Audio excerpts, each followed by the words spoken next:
Okay, guys, so welcome to chapter 2. As we said, this chapter, after which we're going to have the first exam on chapter 1 and chapter 2. 25 questions from chapter 1 and 25 questions from chapter 2. So, the chemistry of life. We have to now discuss how is our body able to carry out biochemical pathways that help sustain life. Metabolism is one of the signs of life. Being able to catabolize carbohydrates into their monomers and getting an exergonic energy out of that. That's an example of catabolism. Saving that energy. That's an example of metabolism. So let's go over the main concepts. Okay, so for example, let's say we discussed that we always have a cell. Many cells give us tissue. Many tissues give us an organ. Many organs give us an organ system. Many organ systems give us an organism. Now we have to talk about the macromolecules. We have 4 types of macromolecules, and these are proteins. Number 1, these are proteins, and we also have, in addition to proteins, we have carbohydrates,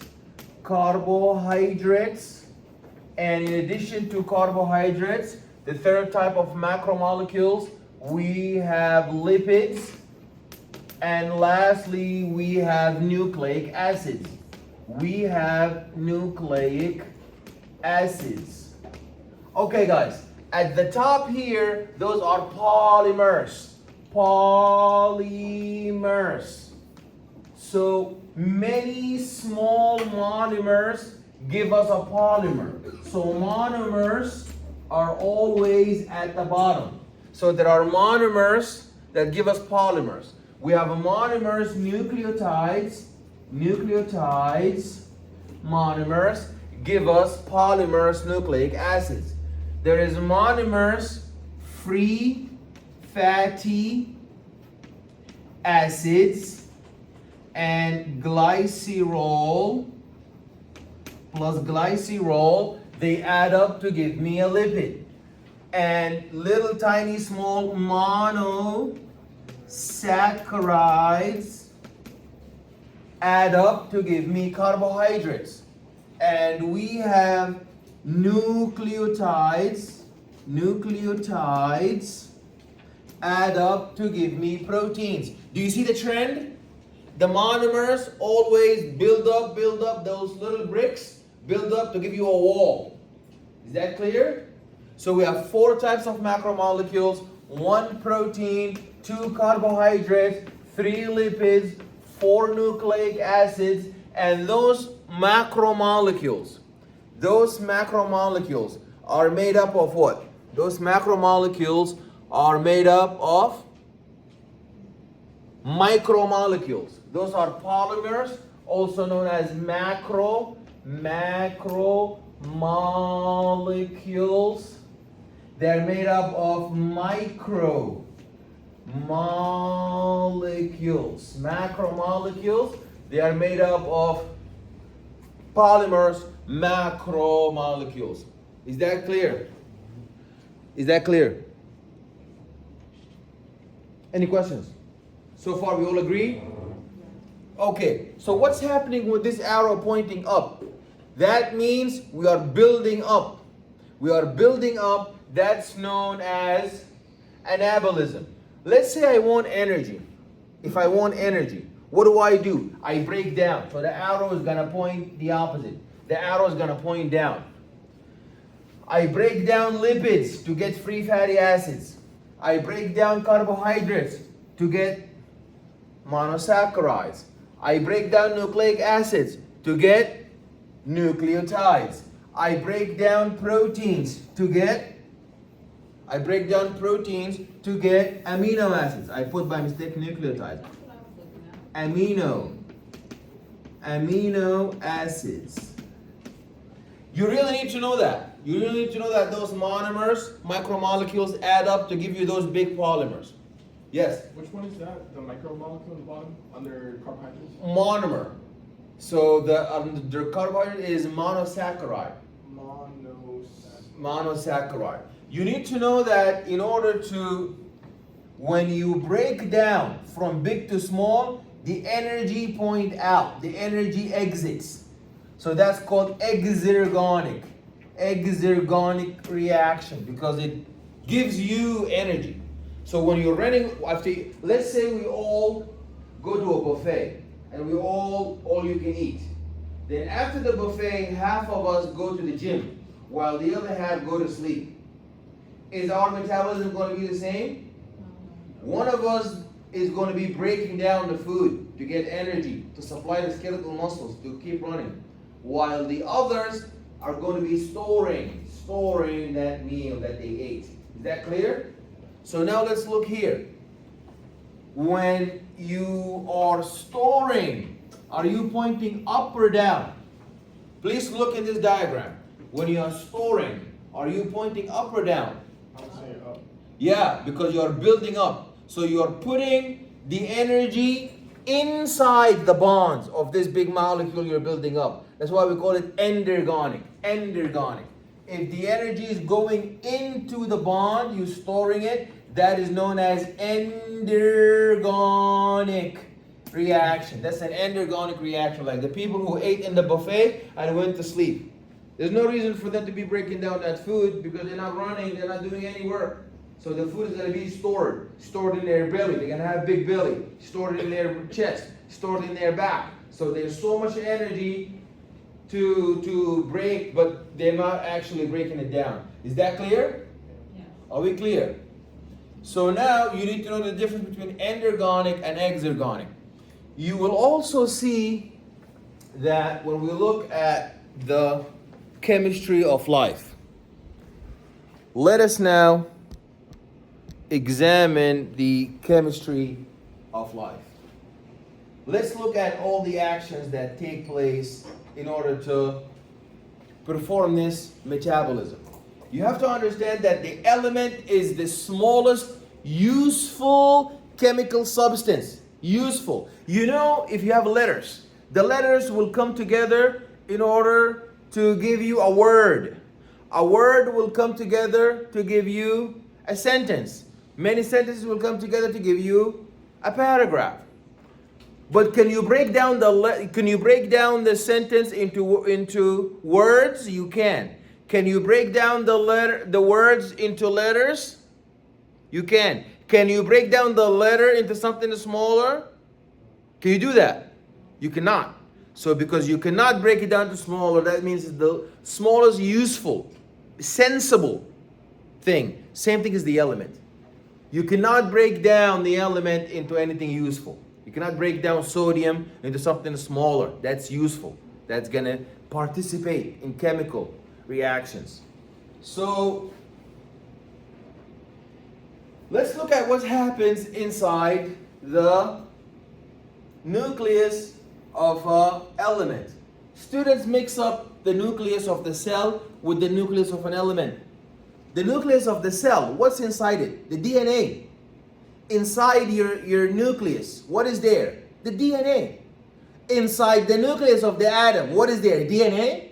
There's no DNA inside. You need to know the difference between the nucleus of an atom and the nucleus of the cell. They have the same name, but they don't have the same thing. The nucleus of the cell has DNA, chromosomes, chromatin, transcription factors, and polymerase enzymes. But inside the atom, you find positively charged protons. You find are you able to see? Positively charged protons. You find positively charged protons, and you find neutral, zero charged neutrons. You find neutral, zero charged neutrons. Are we clear? And who's spinning around? Who's spinning around? And what charge are the electrons? Negative. Excellent. What charge are the protons? So what do we need to know about the protons, and what do we need to know about the electrons? Protons, yes please. Electrons are negative, protons are positive. Excellent. That's one distinction in the charge. But what is the significance? Protons are my social security number. Protons are the element's fingerprint. The proton number is the element cell phone number. Can two people share the same cell phone number? No. Can two people share the same social security number? No. Same thing in the periodic table. No two atoms will ever have the same number of protons. They can have the same number of neutrons. They can have the same number of electrons. They can never ever have the same number of protons. That is unique to each particular, atom. That's what gives it its identity. So number one is hydrogen. When I tell you the atomic number of hydrogen is 1, did I need to tell you that it also has 1 proton? No, because we already know that the proton number equals the atomic number. If your proton number is 3, your atomic number is 3. Your proton number is 5, your atomic number is 5. Is the same. Is that clear? That's the proton number. Now, what is the mass number? The mass number is when we add up the proton number to the neutron number inside the nucleus. When you add those two up, when you add them up together, that's now going to give you the mass number. Is that clear? That's going to give you the mass number. Now, if you look now, something that's very interesting, who's spinning around the nucleus? The electrons. The electrons are the exchange currency of the atoms. You know, I tell my students something very interesting. You know, us, human beings, we have different culture. We have different cultures. The Eastern culture, when it comes to marriage, when a husband married a wife, the husband gives the wife money. That's what happened in Eastern culture. That's what happened with my father. He gave my mother money and stuff like that. In the Western culture, it's not like that. In the Western culture, the woman puts $50,000 and the husband puts $50,000. They have a mortgage, and you know what I mean? There's sharing. The atoms do the same thing, but they don't give money or share money. Us humans, you either give the wife money or you and the wife share money. But the atoms don't deal in money. They deal in what? Electrons. So when you see two atoms bonded, you bet they're either sharing electrons or one of them gave the other one electrons. This is so important. Atoms will never communicate, will never bond except through electrons. Either both of us, we share electron. I put 1 electron, you put electron, we have a single bond. I put 2 electron, you put 2 electron, we have a double bond. I put 3 electron, you put 3 electron, we have triple bond. Or we don't share. I just give you, like sodium chloride. Sodium gave chloride 1 electron, and then they have a bond. The bond where you give electron, when one loses, right? Somebody lost. When you share, you're not sharing. You gave an electron. When a bond, you gave somebody electron. What do you call that bond? Ionic bond. That's an ionic bond. Ionic bond is when you give an electron and when you share an electron. What is that called now? I'm sorry? Covalent bond. Excellent. Very good. Covalent bond. This is so important. If two atoms, one of them sharing electron, they both sharing, that's covalent. Covalent bond. If both are sharing, that's known as covalent bond. If both of them, one gave to the other, that is ionic bond. Is that clear? Is that clear? Now, there's something very important you need to know. What are isotopes? What's an isotope? Isotope. What are isotopes? You see, Isotopes, they have the same proton number, but they have different neutron number.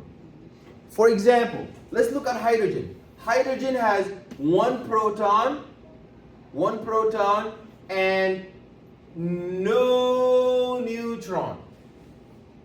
Deuterium has one proton, one neutron. Tritium has one proton and two neutrons. So now let's look at these three different, can we say they're different elements? Are they different elements? They're not different elements because in the end of the day they have the same what? They have the same one proton. They have the same one proton. They have the same one proton. The only difference is this one has 0 neutron. This one has 1 neutron. This one has 2 neutrons. So hydrogen, when we look at hydrogen, hydrogen has atomic number how much? 1. And it has a mass number of how much? 1 plus 0 is how much? 1. Let's look at deuterium. Deuterium has atomic number of how much? 1. It has a mass number of how much? 1 proton plus 1 neutron, that's the 2. Tritium has a proton number of how much? 1. And has a mass number of how much? 3. Those are isotopes. Isotopes is when we have the same atomic number, but we have unique and different neutron number, mass number. Our mass number is not the same, but our proton number is the same. But you can look at 2 protons and you say those are isotopes. No, those are 2 different elements. There you go. Let's look at carbon. Carbon has 6 protons and it has atomic mass of 12 because it has 6 neutrons. 6 plus 6, that's 12. Sodium, 11 plus 12, that's how much? 23. Isotopes, we just talked about that. Hydrogen has 1 purple proton. Deuterium has 1 purple proton plus 1 neutron, 2 mass number, but proton number is 1. Atomic proton number of tritium is how much? Atomic proton number of tritium is how much? 1. An ion is a charged particle. This is now when we discuss something like sodium chloride.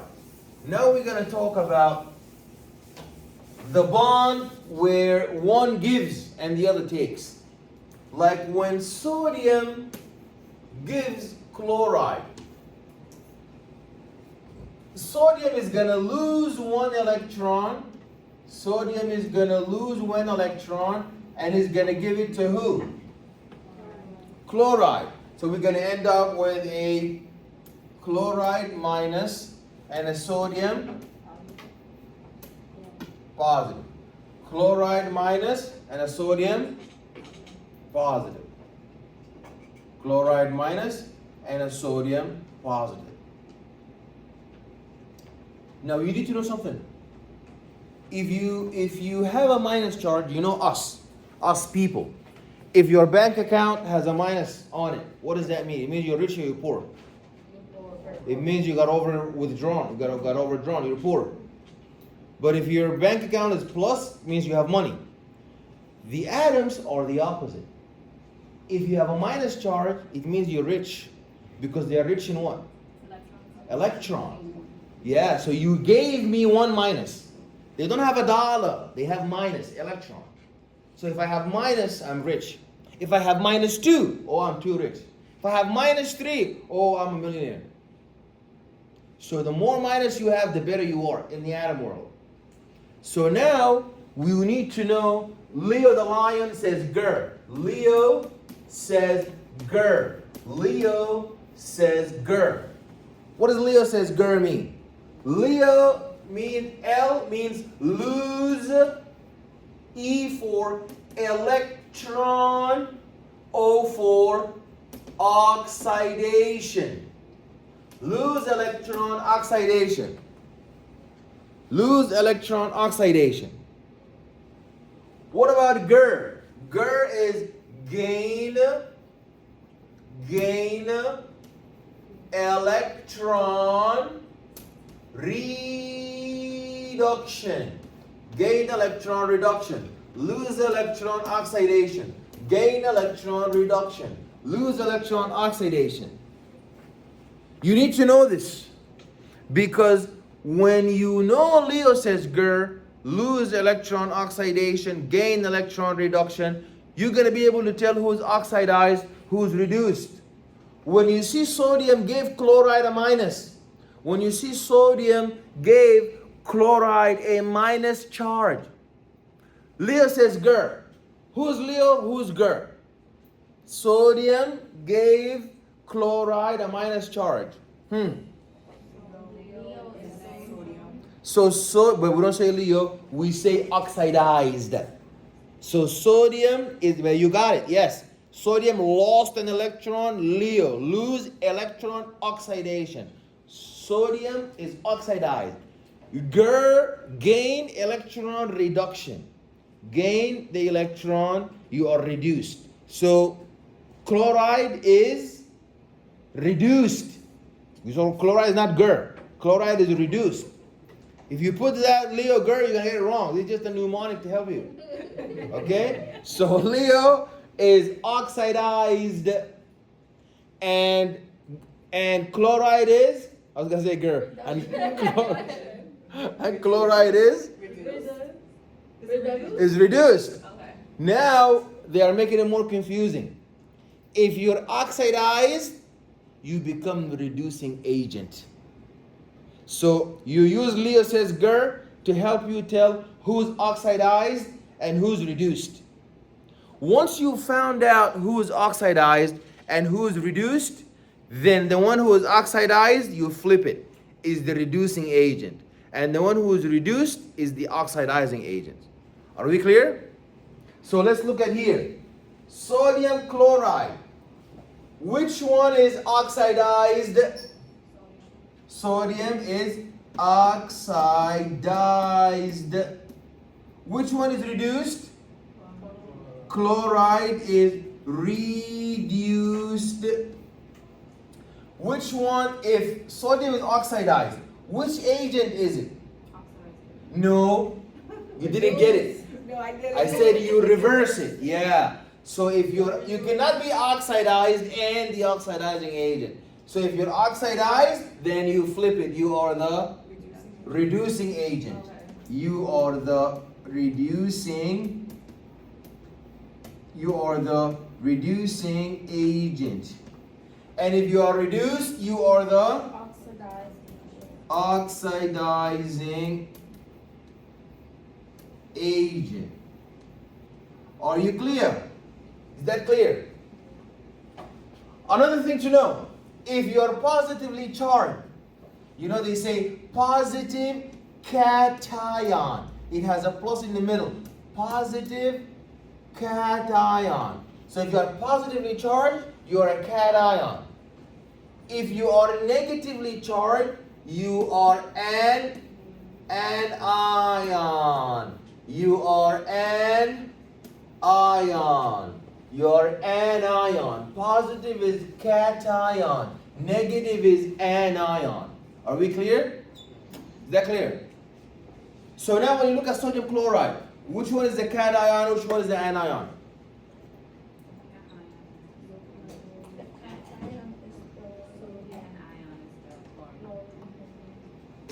Yeah, because that one is negative. That one is cation plus. I was pronounced it wrong. I thought it was cash. Hmm? I thought it was cash. Yeah, it's okay. Yeah, that's the English language. Yeah, this is the perks of the English language. My grandfather used to say, when I used to tell him something, he used to say, you may be right and you may be left. Right, correct, but it also means the opposite of left. Yeah. You may be right and you may be left. Okay. God rest his soul in heaven. Amen. Thank you. Okay, salts. What are salts? Salts are dissociable compounds in water, like sodium chloride. Now that's a one-of-a-kind salt because once you put it in water, it's gonna break into plus sodium and minus chloride. Oxidized sodium, reduced chloride. Reducing agent sodium, oxidizing agent chloride. Yeah, that one you need to sit down for it. It's gonna take a while, but at least you know it. So these free radicals and the antioxidants, they increase the oxidative stress. In order for the oxidative stress to increase, you need a lot of free radicals. So there's a lot of antioxidants, vitamins, they suppress, they shut down these antioxidants. If you eat healthy, you will not have cancer. You know, somebody who eats healthy, they beat cancer twice. So you have to eat healthy vegetables and all that. Okay, when you look at that, that tells you the difference between structural, condensed, and molecular formula. Structural formula, condensed formula, and molecular formula. Now, when you look at ethanol and ethyl ether, how are they different? Both of them have the same number of carbon. You see, 2 carbon ethanol, 2 carbon ethyl ether. 6 hydrogens ethanol and 6 hydrogens ethyl ether. 1 oxygen ethyl ether and 1 oxygen ethanol. 1 oxygen ethanol. Are we clear? The condensed structural formula, you see, you arrange the atoms in a way that sounds like how they are put together in the structural formula. But the molecular formula will not give you any clue. It just puts them 2 carbons, 6 hydrogens, and 1 oxygen. How do we calculate the molecular weight? For something like glucose, so there's 6 carbons, we've 66 here, that's a typo. It's 6 carbons.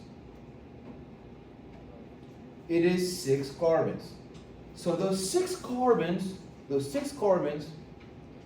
each one is worth 12 atomic mass units. So 6 times 12, that's going to be 72. That's all the carbons. Then you add to them 12 hydrogens, each one is 1 atomic mass unit, that's 12 atomic mass units. Then 6 oxygen atoms times 16 atomic mass unit, that's about 96 atomic mass units. So the total is when you add the sum of each individual number of atoms in the structural, in the molecular formula. Is that clear? Yeah, but just to be clear, just for the class, I don't know if you guys know that, the 12, the mass weight and stuff, that 12, the 1 and the 16, those are found on the periodic table. Yeah, so she's saying the atomic mass unit. That's the weight. Those numbers there, like, because right now, everybody looking at it, you'd be like, where you get the 12 from, right? Yeah. The 12 is from the atomic mass of. Yeah, there we go. I haven't even seen that. Right, so if y'all want to know that, it's. Wow, I haven't seen that. I was looking for that. Yeah, where's the number, where's the 16 from? I walk past many things. Right, so 16. I walk past myself and recognize myself. That's Very what they good. got from. Very good. So, you see this number here? They put carbon at the top of it on the right. Now, you brought us to something very interesting. Now, I ask you a question, you answer, I give you extra credit. Okay? You brought our attention to something very nice. So, over there, obviously, we're looking at glucose. C6H12O6. Is that clear? So, our classmate is saying that, how do we calculate the total molecular weight? There's 6 carbon. So, carbon is 12. So 6 times 12. You see how we got the 12? Yeah. Oxygen is 16. Where's oxygen? This is oxygen. Where's oxygen? It's a gas. Isn't it? Cannot Over there on the right somewhere. It's right there. Right there next to yellow. carbon, to your right, right there. 16. Then hydrogen is how much? 1. So then you add them all together. My question to you now for extra credit is, I'm sorry, your name is? Denise. Denise, how do you put that number in there? So why carbon 12? Why not 13? Why 14? What, based on what they assign these numbers? I forgot, Professor. Yes. From the amount of electron and proton that have inside. So carbon has 12 electron plus 12 neutron. What are you saying? Can you say that again, please? What does that mean? Can you say it again? That you count the electron with the proton together. You never count electron with proton. You count neutron with proton to get the mass number. You see the two in the center in the nucleus? When you add them together. But that's wrong. That's the mass number. This is not the mass number. This is not the mass number. Yes? I was about to assume what the mass number was. It is not the mass number. To account for the isotopes, right?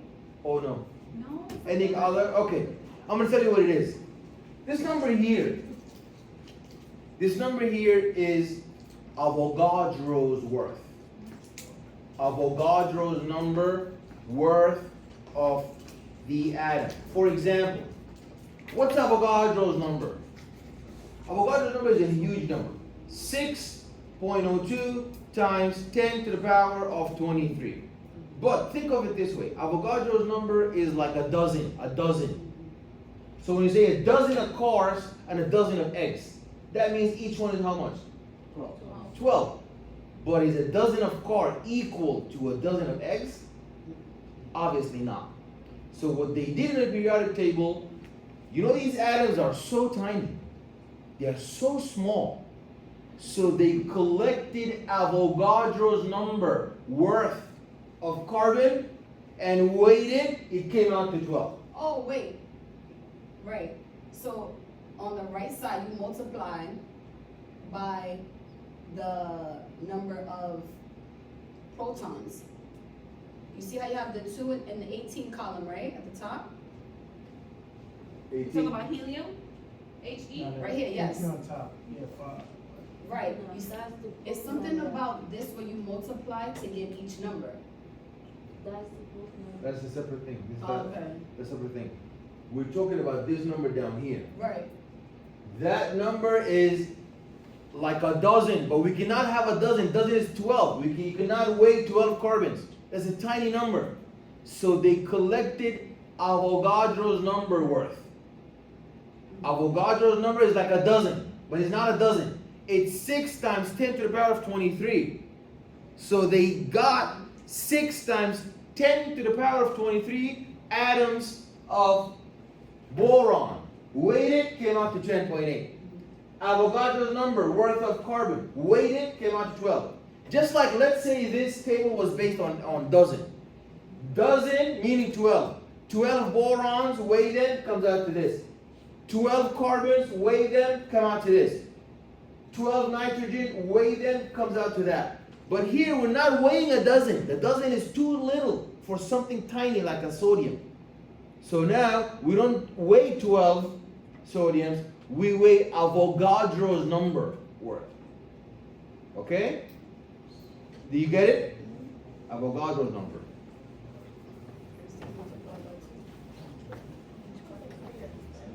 Ionic bonds and covalent bonds, we discussed those. So if you look here, are these guys sharing or did one give the other?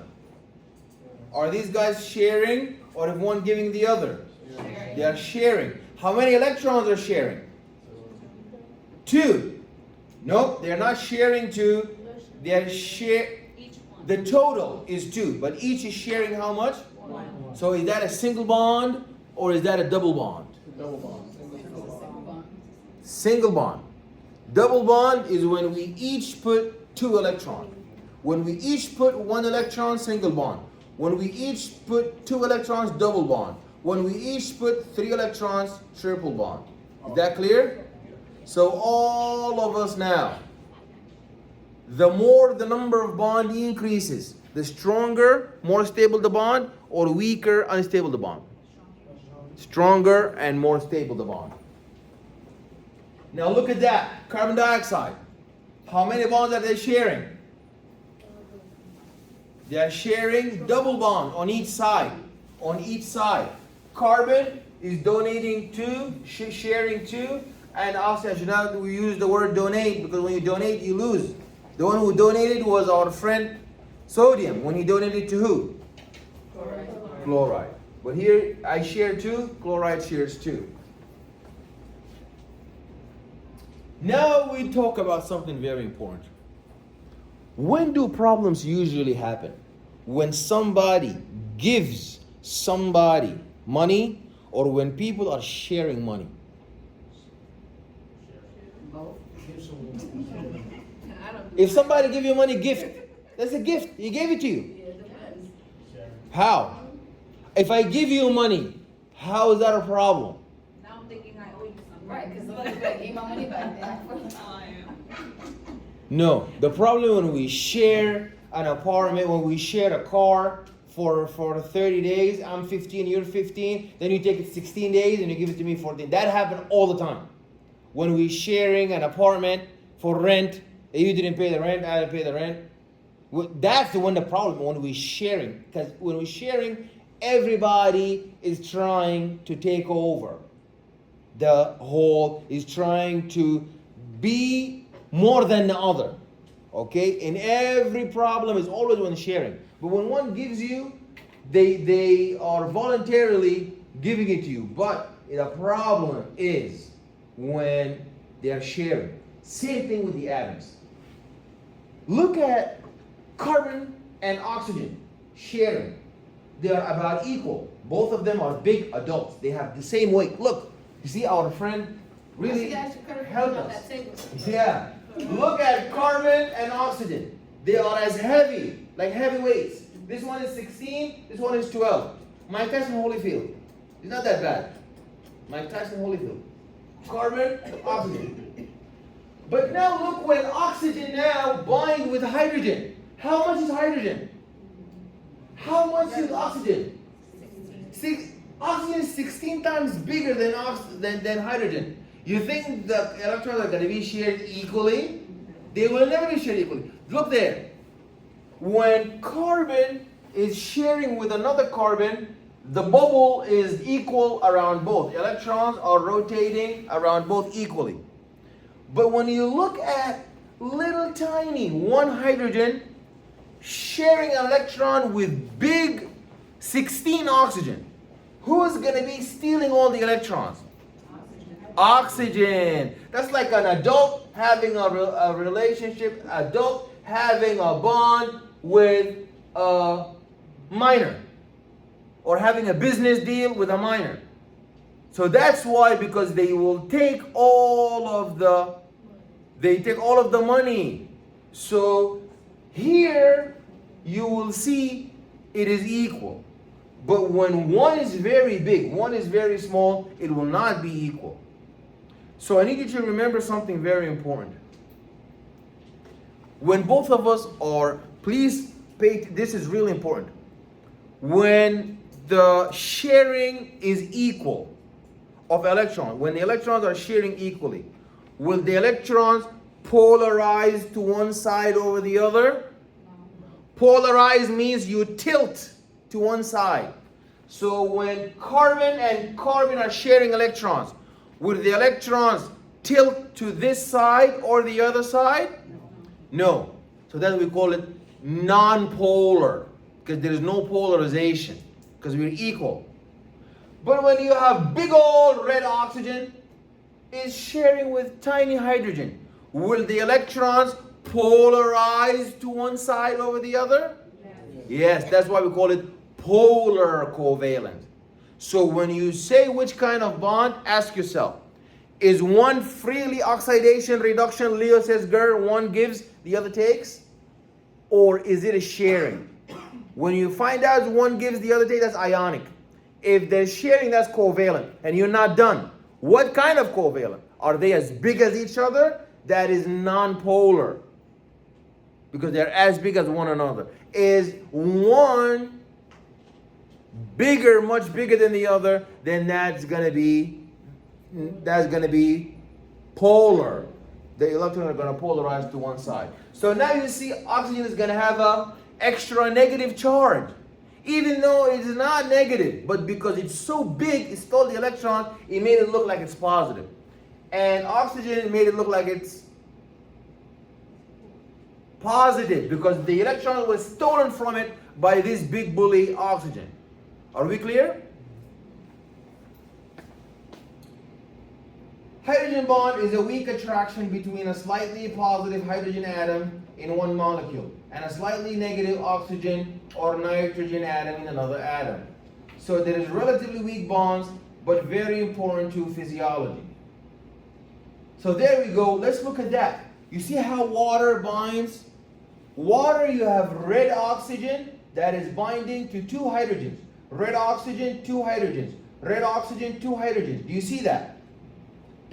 You see a very strong bond here. Is this bond ionic or covalent? Please look where my mouse is. This bond here, ionic or covalent? Is this bond ionic or covalent? Ask yourself. Ionic means one gave the other. Covalent means they're sharing. Are these guys sharing or one is losing, the other is gaining? They're sharing. They are sharing. So that's covalent bond. What about the dotted line now? Is that sharing now? That's not sharing. What is that now? Covalent. That's an example of a, we call that hydrogen bonding. Because it's not ionic because they didn't gain an electron yet. In ionic, you have to Leo says Ger. One loses, the other one gains. Here, there is no Leo says Ger. Here, there is like a dipole moment. Brief attraction. Brief attraction. Okay? It's like when you have 5 families. The 5 families have a bond, strong bond. But that doesn't mean a member of one family cannot have like a attraction relationship with another member in another family. Does that make sense? But the relationship has to be based on what? Negative and positive. So oxygen becomes more electronegative because of the electron it stole, while hydrogen becomes electropositive. Okay. Professor. Yeah. Real quick. That figure that you just was at the hydrogen bond in the water, right? Mm-hmm. Is the fourth figure getting to show that it's supposed to look at the last figure at the bottom, the water molecule? Can you say it again? What is the, all these 4 figures, right? These all are the same figures, correct? Mm-hmm. But they just shape turn different ways, right? Different angles. It's all supposed to get down to the bottom one? They're not supposed to get down. That shows you how the water molecules in solution. That's why water molecules are so close together, because they have intramolecular in the inside, intramolecular bonds and bonds between and inter. Intra and inter. Intra means inside the molecule, the covalent bond. Intra is between 2 molecules, these dotted lines. It's like when you have a shipment between New York, Chicago, Texas, Mississippi. This is a domestic flight. This is a domestic shipment, local. That's intra. But when you ship from New York to China, New York to India, then you know that's the international. So that figure is showing you that water has 2 bonds. It has covalent bond and it has hydrogen bond. That's why water is so cohesive. The insect can walk over water because water molecules are so tightly together. But if the insect sees alcohol and it tries to step on it, will it walk or drown? Because the alcohol doesn't have hydrogen bonds. Also, the boiling point of water is so high. Why is that? Because of the hydrogen bonding. If you look at ammonia, ammonia is NH2. Water is O2H. It's the same thing, the same mass. Oxygen and nitrogen weigh about the same. but ammonia will evaporate at room temperature. And water, you heat it up to 100 degrees Celsius, then it evaporates. Why? Because of this cohesion, this hydrogen bonding. There you go, that's the solvency. There's cohesion, meaning that the hydrogen bond makes the molecules close together. Adhesion means that your organs, your heart, your lung, are surrounded by capsules and sacs that protect it because they stuck those sacs, the pleural cavity, the pleura, the peritoneum, the pleura, the peritoneum, and the pericardium are all serous sacs full of water that protect the organs, these very important organs. And we will see water is very important for chemical reactivity because it's responsible for hydrolysis and dehydration. So when we look here, that's a very important figure known as hydration spheres. When you drop sodium chloride, sodium is positive, chloride is negative. So you see the negative oxygen is going to bind to the positive sodium. And you're going to see here the positive hydrogen is going to bind to the negative chloride.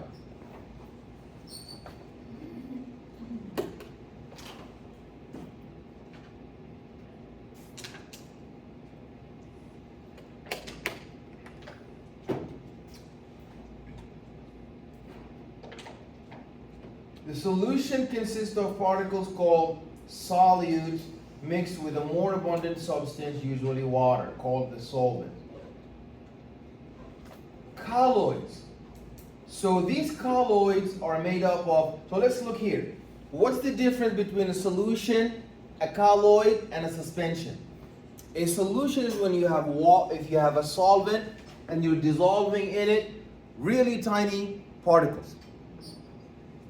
Colloid is when you have a solvent in which you're dissolving in it proteins. And suspension is when you have a solvent in which you're drowning in it really huge particles, like red blood cells. Red blood cells are dissolved in a solution, red blood cells are dissolved in a solution known as plasma. But these red blood cells are huge. Those red blood cells are huge. So that's why we don't call it a solution. We call it a suspension. A suspension. Now when we look at acids and bases, we see that acids are in a spectrum of 1 to 14. 14 is the most basic. 1 is the most acidic. 7 is neutral. The lower you go down in pH, the more acidic you are. The higher you go up in pH, the more basic you are. The more acidic you go, the more you go down the pH. That's going to be the more you go down in the pH scale, the more acidic you are. The more you go up the pH scale, the more basic. 7 is at the middle, that's neutral. The blood has a pH. It's 7.35 up to 7.45. You cannot go below that, you cannot go above that. This is the healthy homeostatic range.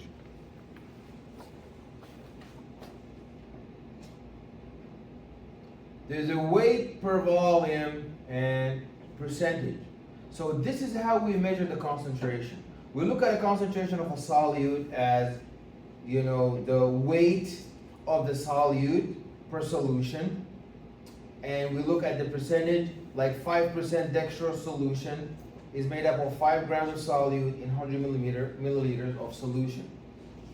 Molarity.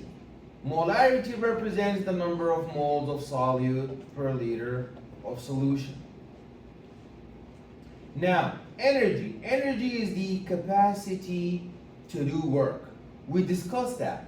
So, potential energy, if you have a rock at the top of the mountain. If you push that rock off of the mountain, the rock has a potential of falling, converting that static energy into dynamic energy. The rock is gonna fall down. But once the rock hits the ground, once the rock falls and hits the ground, does it have any potential energy anymore?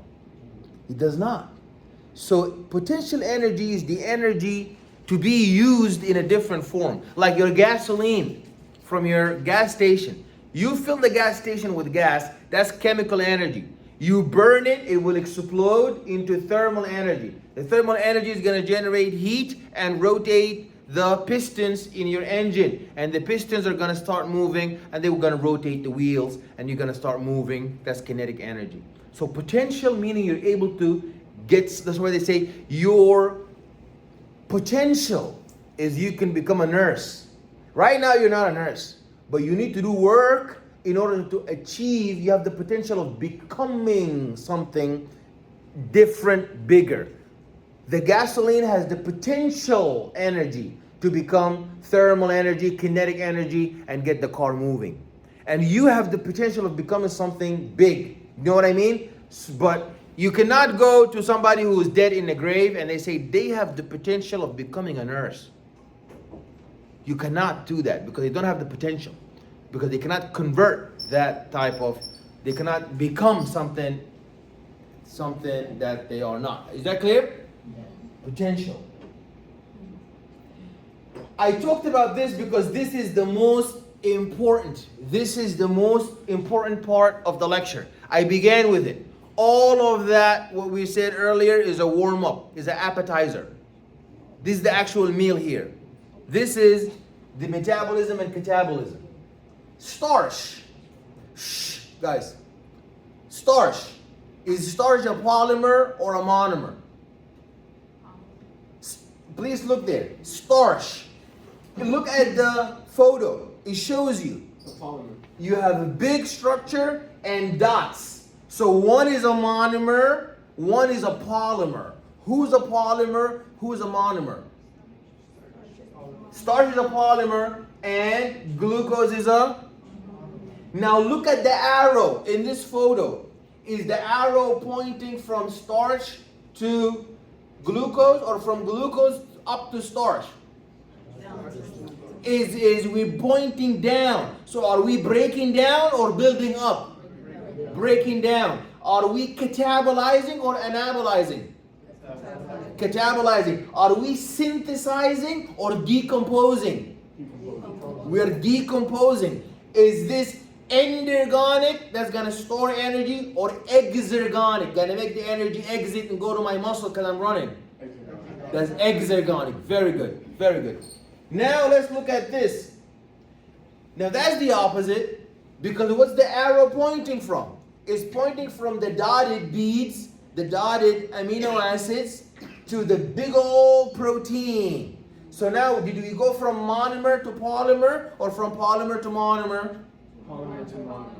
No, monomer to polymer. Monomer to polymer. Did we go from catabolism to anabolism, or from anabolism to catabolism? Catabolism to catabolism. I'm sorry? It's anabolism to catabolism. No, catabolism to anabolism. Yeah, you go from small to big. Yeah. Is this decomposition or synthesis? This synthesis, I'm building something up. Is this endergonic, I'm storing energy, or is it exergonic, I'm breaking energy? That's very good. Oh, you guys are good today. Excellent. Now, you have to understand, there's another type of reaction known as exchange reaction. In exchange reaction, we have A, B, and C and D. A, B, C, and D are gonna switch. So before A used to be with B, C used to be with D, and then they're gonna end up A is now with C, B is now with D. Now that's the exchange reaction. We're gonna see that a lot when it comes to the salts. So you have to also understand that reaction rates are dependent. So those reactions, the decomposition, that's a reaction. Decomposition is a reaction. Synthesis is a reaction. Catabolism is a reaction. How fast that reaction happens depends on the catalyst. Do I have an enzyme to speed things up?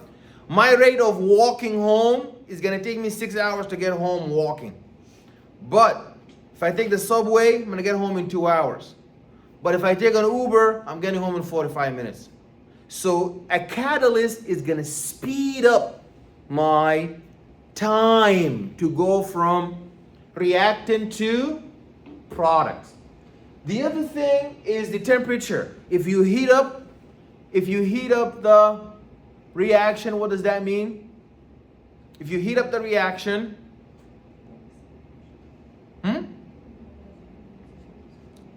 if you heat up the reaction, Temperature rises. it goes faster. Yes, if you heat up the reaction, the temperature rises. That's what heating up means. You heat up the reaction, the temperature rises. But when you heat up the reaction, the temperature rises, the reaction goes faster. Until you heat it crazy, until the whole thing starts to denature. So we want to heat it moderately. Also, the concentration. The more substrate you add, the faster the reaction is going to go. That's very true, actually. If you have shuttle buses waiting for people, and there's like 10 shuttle buses, if 100 people walk out, more shuttle buses are going to start going. 1,000 people coming out, more shuttle buses. 100,000 people coming out, now it doesn't matter no more because now that's too much now. So the same thing, the more substrate you add into the reaction, the faster it's going to go. Until you add an overwhelming amount. There is a saturation limit. There's a transport maximum. So now the enzymes are unable to carry the reaction to completion. Metabolism is all chemical reactions of the body divided into two divisions. There's catabolism and anabolism. Exergonic and energonic. We discussed that. Oxidation reduction. Did we not discuss that? That's oxidized when it loses electron, and the oxidizing agent is the electron acceptor. I told you the trick. Leo says GER. Leo says GER will help you find out who's oxidized, who's reduced. You're not done. You're going to use that to flip it and find out who's the oxidizing agent and who's the reducing agent. Now we're going to talk about what we started with. The carbohydrates, the lipids, the proteins, the nucleic acids. Please take a break. Let's come back in 10 minutes. Need to cool off a little bit.